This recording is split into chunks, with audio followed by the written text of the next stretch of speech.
My stepson and his wife refused to let me in during their housewarming. She even said, "It's $1,300 for non-family entry," demanding money. When I said, "Okay, I'll leave," and walked away, they laughed. But 3 days after I went to the bank, their house. "What brings you here? No way you can come in since you're a stranger." My son and his wife, who had been living with us, decided to move out after building their new single-family home. Their new house was finished, and today was the housewarming party for friends. I decided to go to celebrate, but my son and his wife turned me away at the gate, saying something unbelievable. "If you really want to come in, pay an entrance fee of $1,300. Her words were so outrageous that I was stunned. To call me a stranger? When I'm her mother-in-law and we lived together until recently. To come for a housewarming and be asked to pay an entrance fee. And such an exorbitant amount at that, while she smirked. As I digested what she had said, a raging anger began to boil inside me. Thinking back, she had always been extremely rude when we lived together. She looked down on me, yelled at me, and treated me like a servant, making me do household chores and take care of the grandchildren. Especially with the grandchildren, she would often leave them with me to go out. My son was entirely on her side, and it seemed like a lie that we used to be close. Before his marriage, I couldn't take it anymore. I decided to teach them a lesson. With a blank expression, I looked at them and said, "Okay, then I'm going home." My son and his wife, able to drive me away, were laughing with a sense of victory. Turning my back on their new home, I headed straight to a certain place. 3 days later. "Hey, what is going on?" The reason my son and his wife rushed into our house pale-faced is my name is Grace. Since my only son Jack got a job and moved out, I've been living with my husband in a spacious house. Although I say he's my son, there is no blood relation between us. He was born to my husband and his former wife. But regardless of blood relation, I have loved him as my own child. And he has cherished me like his real mother. Since my son became independent, I've felt a bit lonely. But I've also enjoyed the freedom from parenting, and have been dedicating myself to my job every day. My husband and I both work at a company run by his brother. It's a small family-owned business, and both of us hold positions there. Thanks to both of us working and holding positions, I think we live a relatively affluent life. We were living an ordinary happy life. But I never expected we would face such a situation. Life is unpredictable. 3 years after starting his job, my son married a woman who also works at the same company. She was a beautiful woman with a great figure, and anyone would say she is beautiful. When I saw them smiling at each other during the family meeting and the wedding, I felt very reassured. A while after their marriage, I received the news that my daughter-in-law was pregnant. "Oh, congratulations. When is the baby due?" "Thanks. The due date is still quite far off. Is everything okay? You sound really down." Happy to hear the news of my first grandchild, I congratulated him. But his voice was somber. I asked him if there was a problem, and he started speaking in a feeble voice actually. According to my son, his wife takes great pride in her appearance. Since becoming pregnant, she couldn't stand the side of her belly growing, and her figure becoming fuller, and she was becoming increasingly hysterical. Every night she would step on the scale, look in the mirror and scream. My son would console her, saying, "It's proof that the baby is growing well. It's not that you've gained weight," but it seemed to have the opposite effect on her. My daughter-in-law saw my son as a husband who didn't understand her troubles, and her irritation only grew. Unable to endure her daily verbal abuse, my son felt overwhelmed. "I can't support her by myself, please help." He pleaded in tears, asking us to let them move in with us. Honestly, I didn't think moving in with us would distract my daughter-in-law, and there wasn't much support we could offer since we were working during the day. I told him that, but sympathizing with his plea that he might collapse if he continued to live alone with her, I consulted with my husband, and we decided to let them move in with us. From the day my son and his wife moved into our house, my impression of my daughter-in-law worsened. The first thing she said when she moved in was disparaging about our house. "What's with this house? It's so old and dirty. And it's cold too." I would have preferred a small apartment. Our house is an American-style house that has been built since my husband's grandfather's time. It can be said to have a quaint charm, but it is also old in many ways. There are gaps that let the wind through. So while I couldn't deny her complaints, it was incredibly rude of her to complain so blatantly in front of us, the homeowners and her in-laws. But her misconduct didn't stop at ridiculing our house. "Mother, can you make dinner quickly? And make sure to clean properly. It's unacceptable to have dust accumulate inside the house. What if something happens to the baby that's about to be born?" My daughter-in-law began to treat me like a servant and throw derogatory words at me. I once admonished her attitude, but she retorted, "I'm pregnant. What if I miscarry because of stress?" and refused to change her disrespectful behavior. I thought it unlikely she would miscarry just from that, But it's true that pregnant women are delicate and can't be taken lightly. I hoped her attitude would calm down after giving birth. Surely she was just irritable because things weren't going her way during pregnancy. Hormones would also be fluctuating, and she must be suffering. With that in mind, I reluctantly chose to endure her tyranny silently. A few months after my son and his wife started living with us, my daughter-in-law gave birth to a healthy baby. My husband and I were overjoyed at the birth of our long-awaited first grandchild. Exhausted from childbirth, my usually noisy daughter-in-law was quiet for a while postpartum, and we were able to enjoy a brief period of peace. However, about a month after the birth of the grandchild, our household became even more miserable than before. Soon after the birth of the grandchild, my husband was killed in a traffic accident. Stunned by the sudden loss of my husband, I managed to hold his funeral and returned home. In the living room, my daughter-in-law, who had not attended the funeral citing postpartum exhaustion, was sitting heavily on the sofa where my husband used to sit. Noticing my return, she hurled insults at me. Now that he's not around, even if he was hardly ever home because of work, the house feels a lot more spacious. It's kind of a breath of fresh air. I couldn't believe the words she said with a snort and doubted my ears. But she continued to denigrate my late husband, clearly disrespecting him in her heart. While my husband was a workaholic, I respected and loved him for his dedication to his work. Having my husband ridiculed by my daughter-in-law, who complained daily and acted haughtily without even knowing him well, was infuriating. Just as I was about to argue back, my son began to say something unbelievable. That's really true. He was never home but always nagging, which was annoying, joining in with his wife and mocking my husband. I had hoped he would reprimand her, but instead, he made the exact opposite remark. Stunned and at a loss for words, they said what they wanted and retreated to their bedroom. From that point on, my son's behavior flipped. He always just watched as his wife disrespected me and acted poorly, never calling her out on it. But after my husband's death, he began to agree completely with his wife and started to berate and command me. My son, who had never been rebellious since childhood and had a good relationship with me, his stepmother, suddenly started to act terribly. Could it be the influence of his wife? But apparently, I was the only one who felt that my son's attitude had suddenly changed. The reason his wife looked down on me, it seems, was that she had heard from my son that I was not his real mother. I know, you're not Jack's real mother, right? I heard he never really saw you as a mother. Besides, acting like a mother and bothering him all the time was annoying, and he said he had been putting up with it because of his father, but actually wanted to leave home. When she told me that, I felt as if the ground had collapsed beneath me. I couldn't believe my son thought of me that way. Smirking, she said, "That's why I have no reason to respect you either," and left. I stood there, stunned, watching her walk away. Moreover, the behavior of my son and his wife escalated. Not only hurling insults at me but also dumping their child on me and going out to play. They completely ignored my circumstances and went out day and night, saying they were going out with friends, doing whatever they liked, shopping and drinking. Sometimes, they would even go on a 2-day trip just by themselves on weekends. What were they thinking, leaving their breastfeeding grandchild and going out to play? Every time they dumped the grandchild on me, I protested. But they wouldn't listen. On the contrary, they even said, "You should feel privileged to spend time with your adorable grandchild." The worst part was them dumping the crying grandchild on me at night. "Hey, I was sleeping well, and you woke me up. Make him stop crying quickly. Having my sleep disturbed every night like this is unbearable. Make sure he's taken care of so he doesn't cry at night. It's natural for a baby to cry at night. No matter how well I take care of him during the day, a crying baby will cry." To demand that I fix that, and to dump the responsibility on me without trying to solve it themselves, shows they lack awareness as parents. Although I felt unjustified anger, if I refused to take care of my grandchild, he would probably be neglected. Unable to abandon my adorable grandchild, I had no choice but to take care of him as my son and his wife commanded. As time passed, years went by. My grandchild grew healthily and began to become less demanding, truly adorable. My son and his wife still dumped the grandchild on me and continued their lifestyle of going out. One day, when such days had become the norm, my daughter-in-law suddenly started being unreasonable. "I've had enough. This old shabby house is driving me crazy." Since the beginning of our cohabitation, she had complained about our house.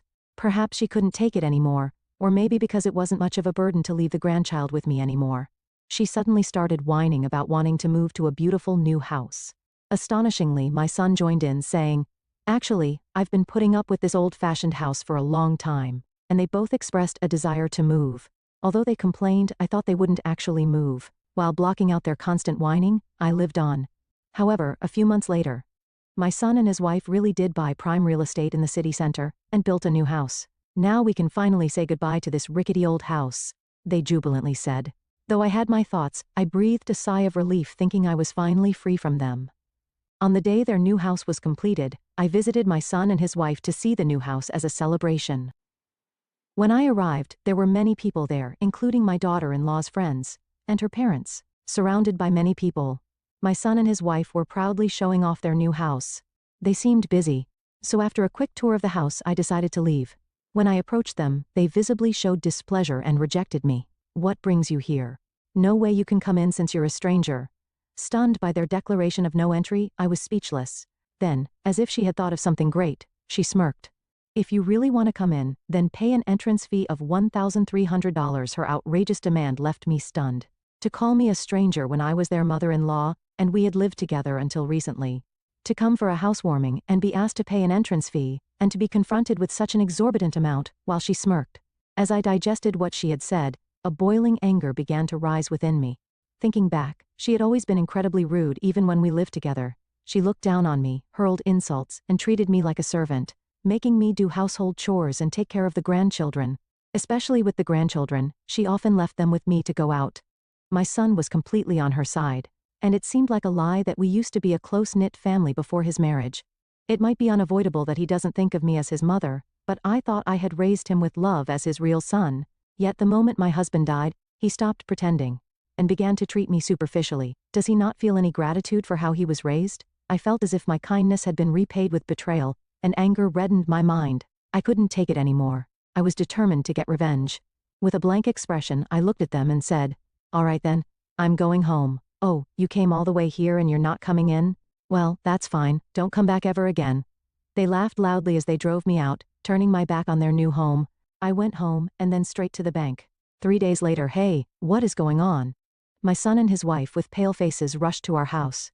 They stormed in as if they were about to kick down the front door, but I dealt with them outside the entrance without letting them into the house. "Please stop shouting like that.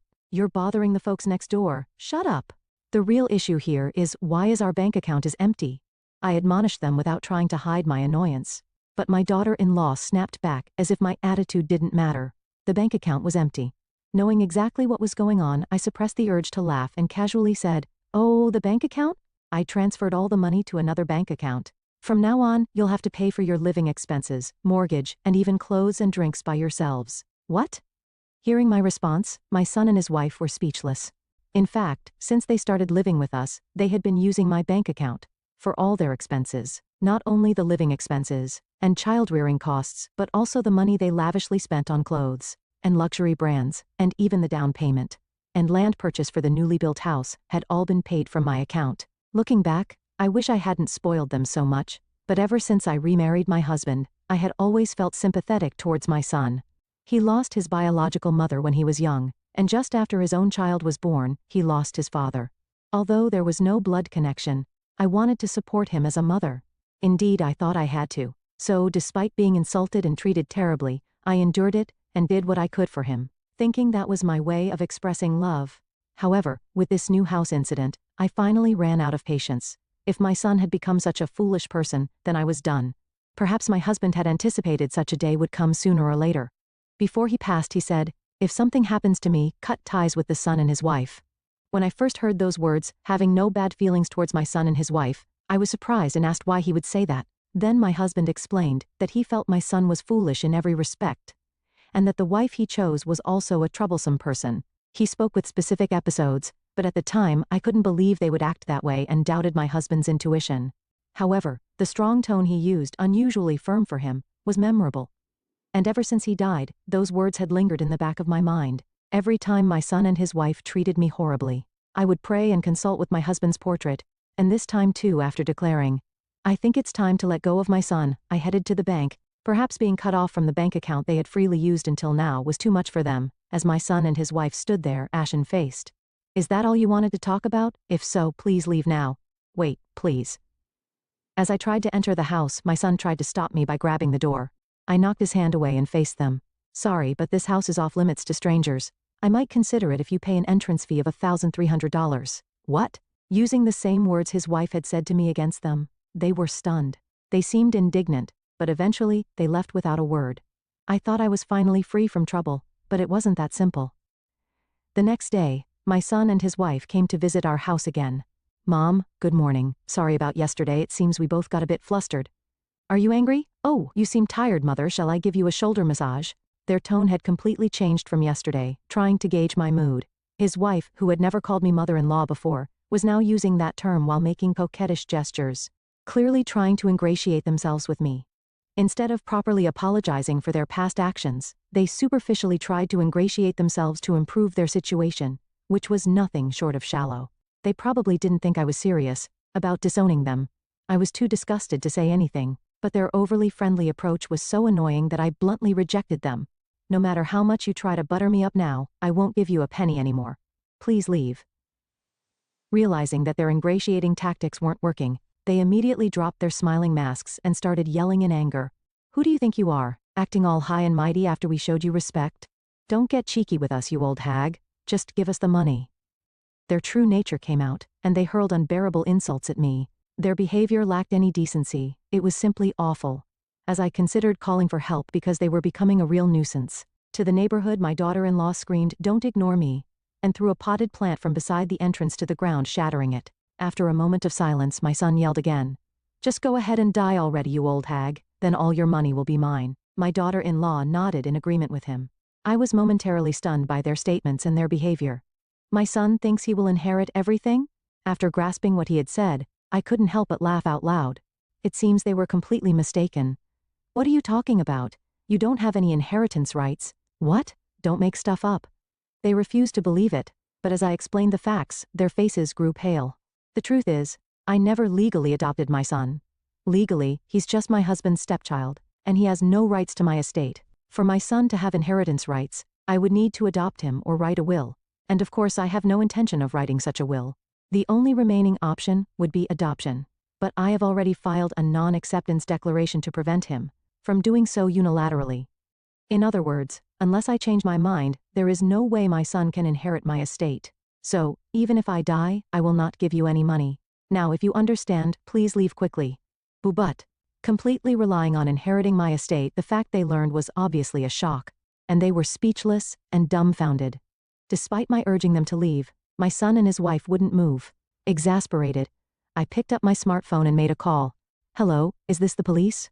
Actually, a potted plant at my home was broken. Yes, the culprits are still in front of me, so could you please come and arrest them quickly?" What? The police. I called the nearest police station.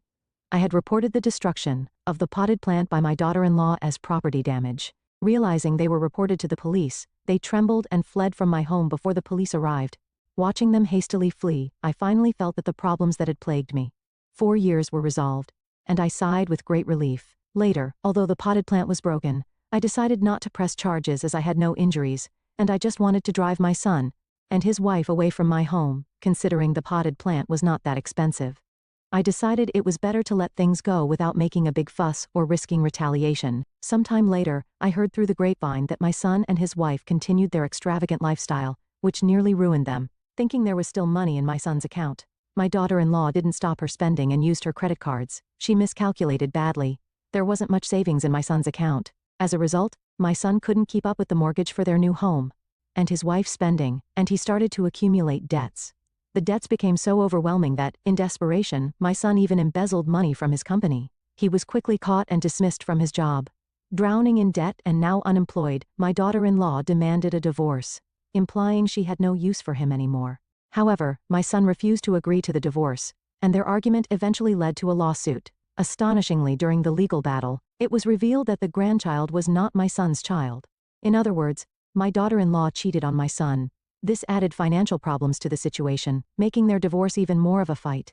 They're still tangled up in a nasty legal dispute, always hurling insults at each other. As for me, I've been freed from the troublesome issues with my son's family that had been a headache for years, and I've been able to devote myself more to my work. As a result, our company's sales have multiplied, and both the staff and my own reputation have improved. There's no further promotion or salary increase, but I wasn't particularly interested in that anyway. Instead, I want to work harder for the employees who look up to me. Now alone in the spacious house that my late husband and I shared, I continue to live here. Every day, I talk to my husband at the portrait and spend my days peacefully.